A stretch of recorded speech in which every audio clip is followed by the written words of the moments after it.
নওগাঁয় পুকুরে বিষ প্রয়োগে ৩০ লাখ টাকার মাছ নিধনের অভিযোগ। নওগাঁ সদর উপজেলার বক্তারপুর ইউনিয়নের চকদেবপাড়ায় এক পুকুরে বিষ প্রয়োগ করে প্রায় ৩০ লাখ টাকার দেশীয় মাছ নিধনের অভিযোগ উঠেছে। ক্ষতিগ্রস্ত মৎস্যচাষী মোহাম্মদ গোলাম সিফাত এ ঘটনায় প্রতিবেশী নান্টু, আজম সহ ৮ জনের বিরুদ্ধে সদর মডেল থানায় লিখিত অভিযোগ করেছে। সিফাতের দাবি, দীর্ঘদিন ধরে পুকুর দখল নিয়ে বিরোধ চলছিল। গত ১৫ জুলাই রাতে অভিযুক্তরা পুকুরে অনধিকার প্রবেশ করে ভাঙচুর চালায় এবং প্রাণনাশসহ নানা হুমকি দেয়। পরদিন পুকুরে হাজার হাজার মাছ মরে ভেসে ওঠে এবং পানিতে বিষের গন্ধ পাওয়া যায়। তিনি জানান, অভিযুক্তদের একজন সাবেক ছাত্রলীগ নেতা রাজনৈতিক প্রভাব খাটিয়ে আগে থেকেই তাকে হয়রানি করে আসছেন।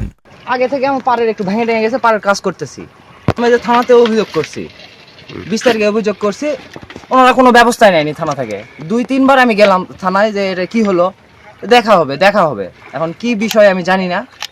আজকে সকালে আমি মাছের খাবার নিয়ে আসছি। কয়েকদিন ধরে আমি পুকুরে পানি কমালাম, যে একটু মাছ, বড় মাছ যেগুলো আছে সেগুলো ধরে ছোট মাছ আবার ছাড়তেছি। আমার এখানে কই আছে, তারপরে আপনার ট্যাংরা আছে, চিতল আছে, তো এই মাছগুলো একটু কমাইতেছি। এর ভিতরে আজকে সকালে এসে দেখে যে বিষ দিছে। ডিভিআর মেশিনের মেশিন ছিঁড়ে নিয়ে গেছে।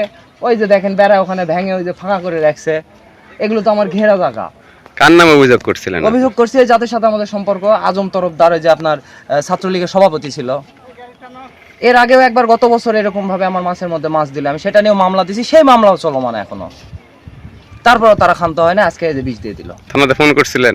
থানাতে ফোন করছিলাম, থানা থেকে তারা বলতেছে আপনারা ওই সাংবাদিককে জানায় আসে মামলা করে দেন, ওনারা আসবে না। বিষয়টি সুষ্ঠু তদন্ত ও বিচার দাবি করছেন তিনি। তথ্যচিত্র প্রতিবেদক, নওগাঁ প্রতিনিধি, বাংলাদেশ নিউজ টুডে।